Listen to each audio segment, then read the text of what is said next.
Hello everyone and welcome back to another AFL Fantasy Fanatics video on the channel. Round 19 is done and dusted and a bit of an odd round, very odd round. A lot of low scores, a lot of middling scores and then some really massive scores from some players as well, which obviously we've got a couple that we will chat about as well. But yeah, not too bad, 22.55, solid week there, 5,095 over round rank, up 427 spots to 3,761, which is pretty good. I won top 4K last round. Obviously, we didn't quite get there. We went up a little bit, but not a lot. But then this week, yeah, up nearly 500 spots, which is nice. I guess, as I've said last few weeks, or since the buys, let's just see how good we can make of the season, right? If we can get top 2K, I'd be really happy. Top 1K, I'd be very, very happy with that. But where we are now, considering that what the tough start to the year we had, to claw it back from, 13,500 after like round 10 to be up 10,000 spots in not even 10 weeks, I'm fairly happy with that there. But obviously it would have been better if we had a better first half of the year. Then it could have we might have had a decent season. But team value's going pretty well as well. That's sort of slowly gone up, which is nice. Made up a little bit of ground there as well. But yeah, not too bad of a week. Plus and minus 3. I've got to get the plus 3 to Nasai Wanganeen-Miller. So Nick Dacos, top scoring player, and very unfortunate not to get the plus 3 for me, to be honest. But he'll get the special mention and honourable mention. But Nasai Wanganeen, I'm going to give it to Nasai Wanganeen-Miller for 151 because I think we know how good Nick Dacos is. But did any of us really expect Nasai Wanganeen-Miller to be as good as what he is? Like, he is an incredible footballer. He's a very, very good fantasy player. He's now the second highest scoring player, second highest averaging player and second highest scoring player of the season behind Bailey Smith. Obviously, I think he scored the most. He scored the most points of anyone for the season, but he's the second highest averaging player behind Baz, because Baz obviously had a few missed games. But tell you what, he might be number one by the end of the season because he is absolutely killing it at the moment, just getting it done. And long story short, I mentioned on the pod last night, I'm in Hat Chat League 6. If you're not familiar with that, that's the seeded leagues that obviously the Hat Chat podcast run every year. There's the 10 seed leagues. Top 4 get promoted. Bottom 4 get relegated. I've been the relegation battle all year. I've been the bottom for all of the year. I've been the bottom 4 for pretty much the whole season as well. But I've won a few games lately, and we're right on the cusp. And it's like there's like 6 teams all on 6 wins, 8 losses, or something like that. And I won this week because Nasai was unique for me as well. 151. I didn't think I was going to win that matchup. I needed like 166 points for Nasai, Baz, and Marshall to outscore Myers and McRae in my matchup. And they got it done, but obviously massive part to Nasai because Baz obviously didn't do great. Marshall did his thing, 104, which is not too bad, but it was all down to Nasai. So he absolutely killed it, and 151's got to get my plus 3 for that reason. Minus 3, it's got to be Luke Parker. 48. I knew that was like not risky, right? Because the forward line is gross. Like it's very, very bad. Like not very many options you feel safe with every week. Even Baz was one of them. Now he's dropped 3 sub tons in a row. But Parker, 48 against his former side, the SCG. First game back at the SCG, I thought he'll be up for it. He'll get a lot of tackles. He'll play midfield. He'll go well. He had the midfield time, just didn't do much with it. And okay, a bit of it was unlucky. A few tackles where he got the guy, they gave it to a teammate. And then also, I remember Sheasel missed him for a couple plus 6s. A few other teammates missed him. He probably left 20 to 30 points on the table, but still, that's a 68 to 78 sort of score, right? So, still wouldn't have been great. And the fact that Isaac Heaney outscored him by 118 points is quite frightening, to be fair. But yeah, obviously disappointed, right? But none of the forwards, like if I went for McRae, I would have got 13 more points. If I went for a Mason Wood, I would have got 10 more points. If I went for Tim Kelly, I would have got 11 more points. Like, there weren't, like, okay, maybe like Jack Martin would have got a little bit more. Dan Curtin was a great option. Jack Ross was obviously the pick of the cheap guys. And I didn't have enough money to get Matt Kennedy. If I'd gone him, obviously got Tumblr. He had a massive break in, right? People looking to trade him out. So I never would have gone him. Dylan Moore was obviously a great pick. Same with Sean Manor. So I'm never really going any of those guys.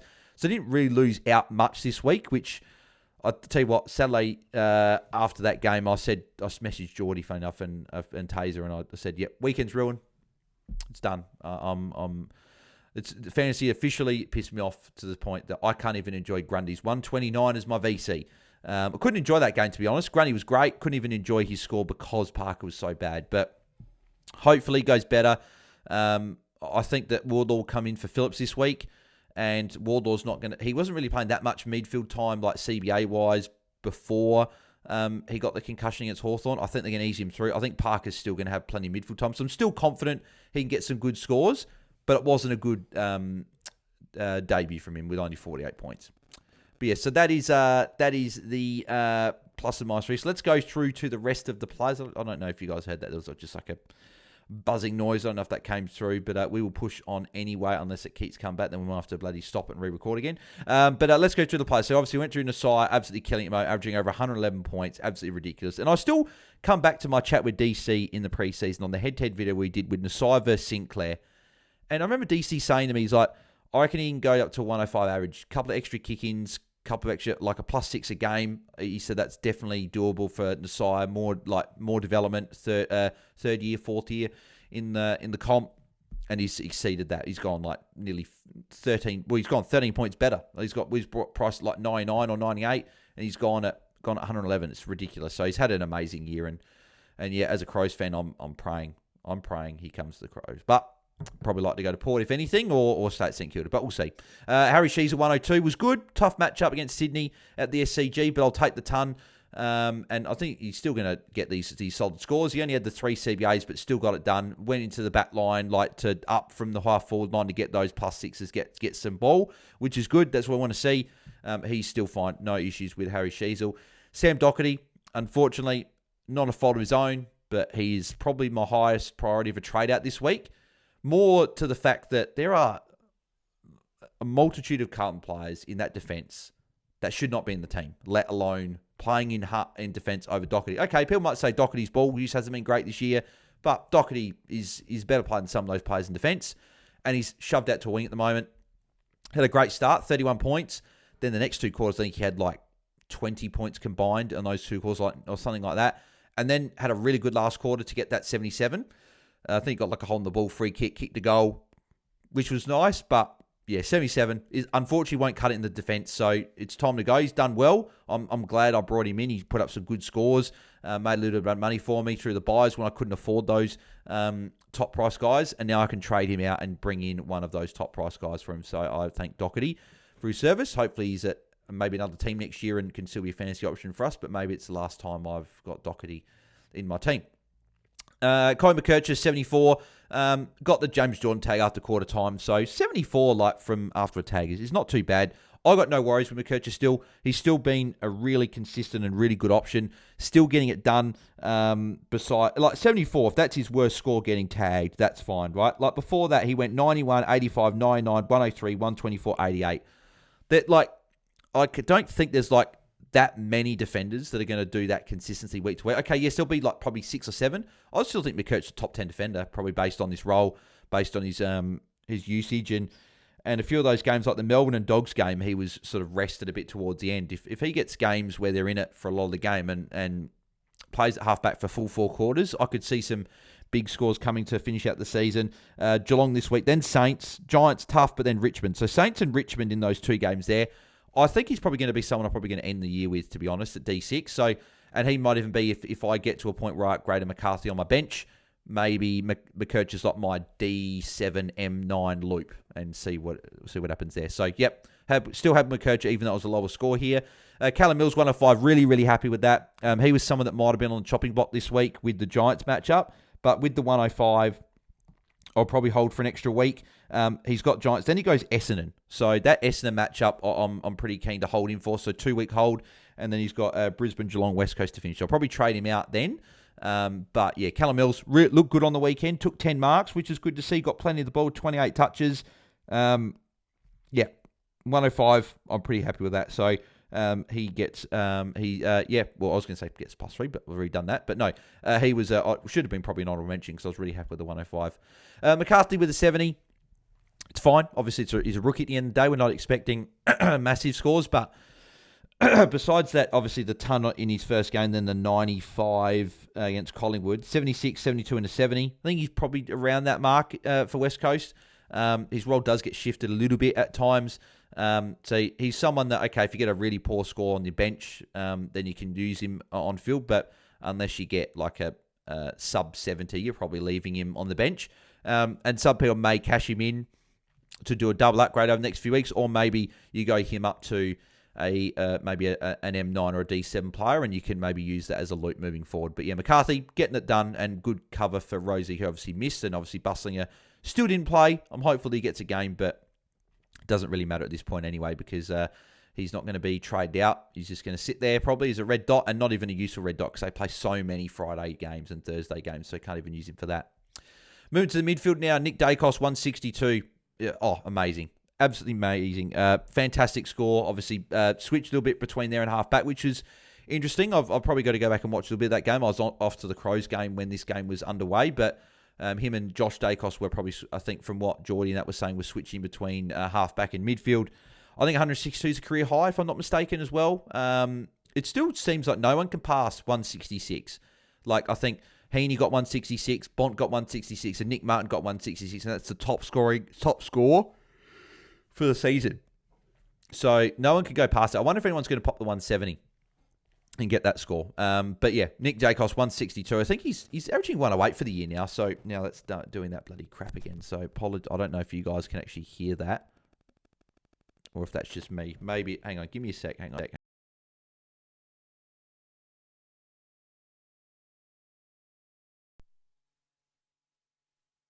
There we go. Doing a bit of running repairs while we're recording. So apologies for that. I don't know why it's been doing that, but it is what it is. But we will persist and move on. I don't know if you guys could even hear that, or if it was just my headphones that can hear it. But running repairs, we'll keep moving forward. But yeah, Nick Dacos, I think he's up to like a 108 average. Not that far off Jordan Dawson now. He's been amazing all year. So yeah, just getting it done. Nick Dacos, you need him in your team to end the year for sure. Andrew Brayshaw with a 90. From what I heard, he gave apparently 3 holding the ball frees against him. Which was interesting. It was good to see he was wearing like the helmet, obviously the Angus Brayshaw wore, so he's obviously his brother, so he wore that exact same helmet today. 90 is okay. At least if pre-mids, if you don't go well, just get to a 90 at least. And he got there, could have easily been over 100 if he didn't get caught holding the ball, because obviously if he was going to kick it right, even if it was just a handball, that's 15 points lost, obviously with 3 points each time for the kick, for the free against, and then 2 points to handball. That's maybe a 105, 110 sort of score, but 90, that's fine. He's got West Coast this week, so I think he'll have a good score. Jordan Dawson with an 88. Slight flag now with Jordan.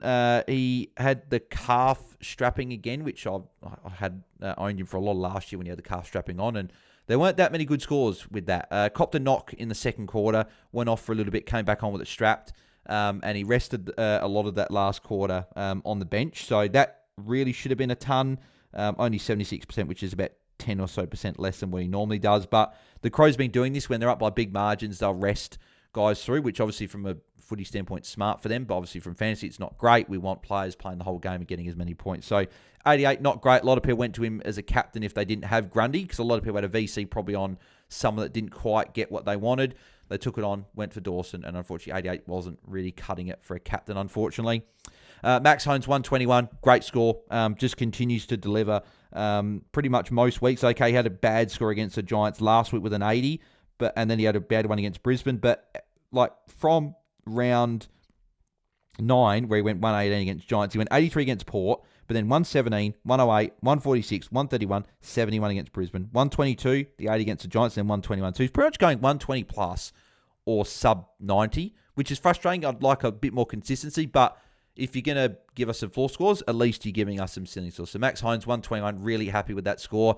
Bont with a 105 was good. Obviously, you take the ton right. Bit of a hard watch at times in that game, and it's obviously interesting when you say a hard watch for a 105, which outscored a lot of a few of the midfielders there. But in terms of he would go 5-10 minutes without scoring any points, but then he would rack up 3 tackles and get a couple of touches in really quick succession. And against the Brisbane at the Gabba, tough matchup. I'll take the 105. He does have the Bombers this week. Apparently had his calf iced after the game, but I think Mitch Crew said it was all good. But that slightly worries me in terms of VC and that for this week. So they got the Bombers. If they're up by a big margin, maybe Bont's someone that gets rested. So maybe that's something that I'll factor in with captains when we go through that later in the week. So I'm sure he'll be in the top 10. And yeah, 4 of his last 5 over a ton, and 3 of those have been over 120, including obviously the 166 last week. So he's still going well. Still doing 105 for the year, so still getting it done, even though he had that calf injury in the preseason. But yeah, still a very solid player. Obviously, Bont, very good player actually at that, and very happy to still have him in the team. Josh Dacos, 85. slightly disappointed with that in a way, because if he got a few CBAs and had a decent role, still had 25 touches, but just the 6 marks, which is good, but only 1 tackle. A couple of frees against as well doesn't help, which he's not a player that gives away a lot of free kicks, funny enough. So, a couple of tackles there, and that he gets the ton. Got Richmond this week, which is a great matchup, so I'm expecting a good score, hopefully, from Josh Dacos this week, particularly if he's playing a little bit of midfield time. Tom Green, 110. Yep, happy with that. I'll take that. Couple of tons since I've owned him. Obviously, nothing massive, like 104, 79, 110, the 3 games I've had him. Good matchups. He's got Sydney this week. Tough matchup, but then's with the Dogs, North Melbourne, Gold Coast, St Kilda. So some good matchups to end off the year. So hopefully Tom Green can put up some good scores to finish out 2025. Zach Merritt with a 99. Had a really quiet second quarter, but outside that was pretty good. Obviously in an Essendon team that was obviously very depleted in a tough matchup against the Giants. 99, pretty solid. He's got Dogs this week, but then I'll be trading after that because there'll be tag after that. He goes Sydney, that'll be a Jordan tag, into Geelong, that'll be a Mullen tag or an O'Connor tag, into St Kilda. I'd be shocked if Windy didn't go to him there, or if Garcia's back, he'd go to him there. And then Carlton, Hewitt or Chincotta will do the job. So I'll be trading after that Dogs game, so he'll be on the chopping block the following week. But yes, a solid score from Zach Merritt there with a 99. Rouse and Liddy, both with 16. Obviously Rouse was the starting sub, and Liddy got subbed out. So disappointed that their cash gens essentially stopped now. Rousen's break-even's like 53. And Liddy's break-even's now 40.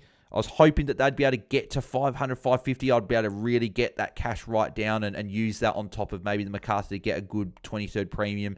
Maybe it would get a better player in field, but unfortunately that stopped. So I'll probably trade one of them this week, potentially in a trade scenario I'm looking at, which I'll discuss shortly. Brody Grundy, 129, obviously continued on his merry way with another big score, now up to a 105.6 average for the year. That's now, 2, 4, 6, 8, 10 games in a row over 110. And now, 5, 6, 7 of his last 8 have been over 120 points. So he's in a very, very rich rain form. Obviously, great matchup against North, and he got rested in the last quarter for a bit of it and played a bit forward with the game that sort of they took it away from North Melbourne. So that could have been easily his highest score of the year. But 120, I'm very, very happy with that there. And his run for the remainder of the year is also very, very nice. So happy to have Brody Grundy in the team, and good to have the Ruck Pig back in my fantasy team as well. I've certainly missed seeing the Ruck Pig in my fantasy team racking up those points. Ryan Marshall with a 104. Solid. Still had a decent role. Like, he still had a lot more CBAs than Max Heath, but Max Heath with the 10 CBAs just chipping in a little bit there to Ryan Marshall's ceiling. I just don't think he's going to have that massive ceiling with Heath in the team. He's gone, 70 and then 104 while he's been in the team. Only gave the one free kick, which is nice, so that's good to see he's not giving away that many free kicks. Only the 22 hitouts, so I don't think it was a high sort of stoppage game in terms of hitouts. In terms of Marshall, there's a chance I do trade this week, and it's not from his fault. It's just he's got Gorn this week, and maybe I go to his opponent in Matt's Gorn this week. That is something I'm considering this week, just because if he's in the team, that ceiling isn't going to be there, unfortunately, with Marshall, whereas Gorn has got these good matchups coming, so I might make that switch. That is something I will look at this week. Bailey Smith, disappointing, 70. That's now 3 scores in a row below a ton, which is, 94, 98, and 70. North Melbourne this week, I'm really hopeful we can go big. He just didn't really, from what the parts I saw of the game today, just didn't look like his day, really. That was clearly his worst score of the season. Gave away 4 free kicks, so that's now, funny enough, his last 4 games, he's gone frees against 1, 2, 3, and then 4. So he's either going to give away 5 on the weekend, or he's actually not going to give away many. That 4 free kicks against, when players are giving away more than 3, that really hampers their score. 70 points, that could have easily been a 90, but again, that might be 3 90s in a row. Just not really getting as much of that cheap ball that he was in the first part of the year, which obviously teams are doing a bit more homework on Baz to stop him from getting all that ball. But hopefully North Melbourne this week, hopefully he can put up a good score and sort of get back a bit on track. Otherwise, he is going to plummet in price. But you're not trading because there's no forward. You're really confident in bringing him back in. Luke Jackson with an 83. Obviously, with Sean Darcy in the team, his ceiling is capped. What's that? Is that, 380 scores in a row? And he's a solid forward to still have. There's no point trading him. He's still a top 6 forward, but just like all the other forwards, just not getting it done. Like Petrarca as well with a 70. Had a good score last week, but followed up with a 70. So he's just going to be that guy that's going to be okay. Like he's gone 105.70, 105.70, which I actually didn't realise until just seeing that. And so that's quite interesting. He's got a good couple of matches. So you go Saints, West Coast, then Dogs, Hawthorn, Collingwood. But again, with the forwards, he's fine. He's fine there at the moment. Parker obviously mentioned disappointing, but I'll keep him for another week. Just hopefully that he can put up a good score. Chad Warner with a 107 was really good. That I believe that's his first ton he's got since I've had him. So I brought him in against Richmond. He went 80, 71, 89, 97, 82. Yeah, 107. His first ton since I've had him. And it's been good. It's been a while since he's tonned up. Again, I think he's still going to be a pretty solid option for the remainder of the year. Got some good matchups to come. Giants not as great this week, but after that, some good matchups to finish the year for him. So I think he can put up some good scores. And then Caleb Daniels, 76. He saved that. He had nearly, I think, 58 points second half. Had 18 at half time and really got there in the end. He still had a lot of the ball, with just a lot of handballs, a lot of these short kicks that weren't called 15. But at the end of the day, you're really going to get another forward that's going to outperform him by a lot more. Probably not, so he's probably just going to sit there. And whether I trade him out or not, I'm not sure. Ashton Moore as well, 67. Looked good, performed really well. Obviously making a bit of more coin for me, -9 break even. He's been solid. Like, he scored a 50 the week before and then a 67, but yeah, he looks lively and gets a bit of the ball. So he might be someone, he plays Thursday night, might be able to loop him if he pops an 80, 90 score. I might be able to maybe trade one of these guys to another position or something like that. So yeah, something I'll be certainly looking at this week. So like if Moyer put like an 80 score, I might be able to trade one of them into the mids or something like that. I'm not sure. I'll be able to figure it out. But yeah, Moyer was good. Alga obviously didn't play. Not sure how he went in the VFL, but he might come back in, might not. If he doesn't, I'm not too fussed because then he's a forward loop and I can get a defender mid-red dot if I do decide to go down the red dot path. And Angus Hasty with 27 was disappointing. Obviously, didn't make a huge amount of cash, 13K. He's up to 343 now, but obviously, yes, I would have preferred this cash gen to begin the year. So that is how the team went in round 19. Probably got a couple of options I've looked at and played around with this week. So probably comes down to if I want the red dot and I want to just trade one guy out or not. So one option is I've got enough money to go Doherty to Matt Kennedy and go Rowan Marshall to Matt Scorn, which both have got great matchups this week. Doc as an upgrade to Kennedy, and then I go get Matt Scorn, who's got a great run. Or I go Liddy down or red dot, and I bring in like a Josh Dunkley, or I bring in a Jack Steele for Doherty, and I just leave Marshall there. So it pretty much comes down to tossing up this week. Do I want Kennedy and Gawn, or do I want like Dunkley and Marshall? And it's going to be interesting, right? Because normally you say Dunkley, Marshall easily, but Marshall, tough matchup. If he drops an 80, Dunkley should be good this week. But if you get Gawn, who goes and pops a ceiling score against St Kilda, obviously St Kilda, a great matchup for rucks. And then you've also got Kennedy, who's got the Bombers. And from talking about them resting maybe a bomb late in the game, does that mean they might give Kennedy some extra CBAs? Maybe. And against Essendon, he might actually go quite well because it's a good matchup. So I'm tossing up probably those two options this week. And I'm not quite sure where I'm going to go. I'll probably do a bit of number crunching and everything like that to see how it goes there. So, but yeah, that is the round 19 team review. Let me know in the comments below, guys, how you guys went in round 19. Let me know your score, your round rank, your overall rank, and your plus and minus 3 for the round. And if you do want a guaranteed answer to your AFL fantasy question, or you'd like a team review, head over to our Patreon, patreon.com/AFL Fantasy Fanatics. We also have the Patreon Q&As. I record them every Wednesday night, and every patron member gets one team review per week. So if you'd like to sign up there, it's pretty much for one more month, right? So if you want to sign up, see what the Patreon's about, maybe you get interested for maybe next year or something like that, or just want to help support us and say maybe thanks for this, thanks for the year or whatever, and you just want to say, yep, I'll subscribe to Patreon for a month.